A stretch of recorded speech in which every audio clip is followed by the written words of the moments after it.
Hi ಎಲ್ಲರೂ ನಮಸ್ಕಾರ. ಇವತ್ತಿನ ಒಂದು ವಿಡಿಯೋದಲ್ಲಿ ಜಾತಕದಲ್ಲಿ ಕೇತು ಇರುವಂಥ ಒಂದು ಭಾವದ ಪ್ರಕಾರ ನಿಮಗೆ ಒಂದು ಸಿಗುವಂಥ ಒಂದು ಆಳವಾದ ಒಂದು ಜ್ಞಾನದ ಬಗ್ಗೆ ಮಾಹಿತಿಯನ್ನು ತಿಳ್ಕೊಳ್ಳೋಣ. ಸಾಮಾನ್ಯವಾಗಿ ಕೇತು ಜಾತಕದಲ್ಲಿ ಯಾವ ಒಂದು ಭಾವದಲ್ಲಿ ಇರ್ತದೆ ಅದು ನಿಮಗೆ ಆ ಭಾವದ ವಿಷಯದಲ್ಲಿ ತುಂಬ ಒಂದು ಆಳವಾದ ಒಂದು ಜ್ಞಾನವನ್ನು ಕೊಡ್ತಾರೆ ನಿಮಗೆ. ಇದನ್ನು ಒಂದೊಂದಾಗಿ ನೋಡ್ತಾ ಹೋಗೋಣ. ಕೇತುವಿಗೆ ಉದಾಹರಣೆಗೆ ಏನಾದರೂ ಇದು ಲಗ್ನ ಆಗಿ ಕೇತು ಏನಾದರೂ ಮೊದಲನೇ ಮನೆಯಲ್ಲಿದ್ದರೆ ನಿಮಗೆ ನಿಮ್ಮ ಬಗ್ಗೆ ತುಂಬ ಆಳವಾದ ಜ್ಞಾನ ಇರ್ತದೆ. ನಿಮಗೆ ನಿಮ್ಮ ಬಗ್ಗೆನೇ ತುಂಬ ಒಂದು ಆಳವಾದ ಜ್ಞಾನ ಇರುವಂಥ ಚಾನ್ಸ್ ಹೆಚ್ಚಿರ್ತದೆ. ಲಗ್ನದಲ್ಲಿ ಏನಾದರೂ ಕೇತು ಇದ್ದರೆ ಆತ್ಮಜ್ಞಾನ ಕೂಡ ಬರ್ಬೋದು. ಎರಡನೇ ಮನೆಯಲ್ಲಿ ಏನಾದರೂ ಕೇತು ಗ್ರಹ ಇದ್ದಾಗ ನಿಮಗೆ ಹಣಕಾಸು ವಿಷಯದಲ್ಲಿ ಕೇತು ಇದು ಬರ್ಬೋದು, ಜಾಸ್ತಿ ಒಂದು ನಾಲೆಜ್ ಬರ್ಬೋದು ಸಂಶೋಧನೆ, ಮತ್ತು ಫ್ಯಾಮಿಲಿ ಬಗ್ಗೆ ಕೂಡ ಡೀಪಾಗಿ ಒಂದು ಜ್ಞಾನ ಇರ್ತದೆ ನಿಮಗೆ. ಬಟ್ ಎರಡು ಮನೆಯಲ್ಲಿ ಕೇತು ಇದ್ದಾಗ ಹಣ ಸೇವಿಂಗ್ ಬಗ್ಗೆ ನಿರಾಸಕ್ತಿ ಕೂಡ ಕೊಡ್ಬೋದು, ಮತ್ತು ಕುಟುಂಬದ ಬಗ್ಗೆ ನಿರಾಸಕ್ತಿ ಕೂಡ ಕೊಡ್ಬೋದು, ಮತ್ತು ಮಾತಿನಲ್ಲಿ ನಿರಾಸಕ್ತಿ ಕೂಡ ಕೊಡ್ಬೋದು.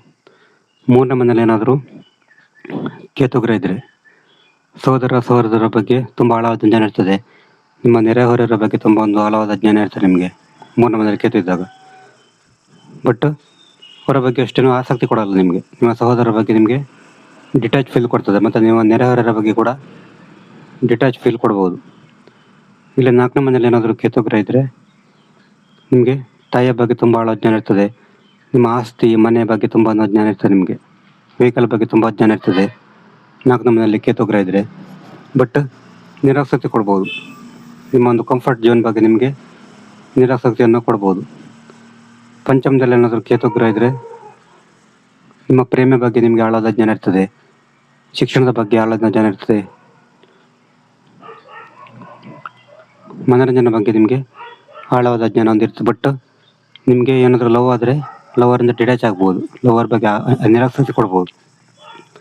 ಎಜುಕೇಷನಲ್ಲಿ ಕೂಡ ನಿರಾಸಕ್ತಿಯನ್ನು ಕೊಡ್ಬೋದು. ಆರನೇ ಮನೆಯಲ್ಲಿ ಏನಾದರೂ ಕೇತು ಗ್ರಹ ಇದ್ದರೆ ಶತ್ರುಗಳ ಬಗ್ಗೆ ತುಂಬ ಜ್ಞಾನ ಇರ್ತದೆ. ಇವರಿಗೆ ರಹಸ್ಯ ವಿಷಯಗಳ ಬಗ್ಗೆ ತುಂಬ ಜ್ಞಾನ ಇರ್ತದೆ. ಬಟ್ ಅವರಲ್ಲಿ ನಿರಾಸಕ್ತಿ ಕೂಡ ಕೊಡ್ಬೋದು. ಏಳನೇ ಮನೆಯಲ್ಲಿ ಏನಾದರೂ ಕೇತು ಗ್ರಹ ಇದ್ದರೆ ದಾಂಪತ್ಯ ಜೀವನದ ಬಗ್ಗೆ ತುಂಬ ಒಂದು ಆಳ ಜ್ಞಾನ ಇರ್ತದೆ. ಸಂಗತಿಯ ಬಗ್ಗೆ ಗೊತ್ತಿರ್ತದೆ ಇವರಿಗೆ.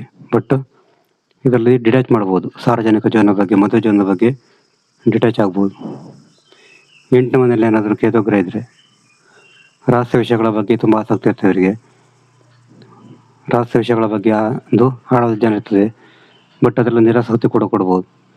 ಒಂಬತ್ತನೇ ಮನೆಯಲ್ಲಿ ಏನಾದರೂ ಕೇತು ಗ್ರಹ ಇದ್ದರೆ ಧರ್ಮ ವಿಷಯ ಬಗ್ಗೆ ತುಂಬ ಆಳವಾದ ಜ್ಞಾನ ಇರ್ತದೆ ಇವರಿಗೆ. ಟ್ರಾವೆಲ್ ಬಗ್ಗೆ, ಲಾಂಗ್ ಟ್ರಾವೆಲ್ ಬಗ್ಗೆ ತುಂಬ ಆಳವಾದ ಜ್ಞಾನ ಇರ್ತದೆ. ಬಟ್ ನಿರಾಸಕ್ತಿಗಳನ್ನು ಕೂಡ ಕೊಡ್ಬೋದು. ಹತ್ತನೇ ಮನೆಯಲ್ಲಿ ಏನಾದರೂ ಕೇತು ಗ್ರಹ ಇದ್ದರೆ ವೃತ್ತಿ ಬದುಕಿನಲ್ಲಿ ತುಂಬ ಒಂದು ಆಳವಾದ ಜ್ಞಾನ ಕೊಡ್ಬೋದು ಇವರಿಗೆ. ಸಾರ್ವಜನಿಕ ವಲಯದಲ್ಲಿ ಕೂಡ ಆಳವಾದ ಜ್ಞಾನ ಕೊಡ್ಬೋದು. ಬಟ್ ಅದರಲ್ಲಿ ನಿರಾಸಕ್ತಿ ಕೂಡ ಇರ್ತದೆ.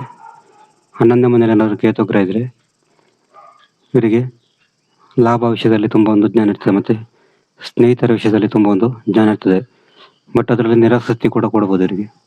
12ನೇ ಮನೆಯಲ್ಲಿ ಏನಾದರೂ ಕೇತು ಗ್ರಹ ಇದ್ದರೆ ದೂರ ಸ್ಥಳಗಳು ಮತ್ತು ವಿದೇಶಗಳು ಇದರ ಬಗ್ಗೆ ತುಂಬ ನಾಲೆಜ್ ಇರ್ತದೆ ಇವರಿಗೆ. ಬಟ್ ಅದರಿಂದ ಡಿಟ್ಯಾಚ್ ಕೂಡ ಕೊಡ್ಬೋದು. ಇದು ಕೇತು ಇರೋದಂಥ ಭಾವದ ಪ್ರಕಾರ ಜ್ಞಾನ ಮತ್ತು ನಿರಾಸಕ್ತಿ. ನಿಮಗೆ ಜಾತಕ ವಿಷಯ ಮಾಡಬೇಕಂದ್ರೆ ನಮ್ಮದು ವಾಟ್ಸಪ್ ಸಂಖ್ಯೆ 70906 37 934. ಈ ನಂಬರಿಗೆ ವಾಟ್ಸಪ್ ಮಾಡಿದರೆ ಜಾತಕ ಬಗ್ಗೆ ತಿಳಿಸಿಕೊಡ್ತೀನಿ. ನೆಕ್ಸ್ಟ್ ಅದರಲ್ಲಿ ಬೇರೆ. ನಮಸ್ಕಾರ.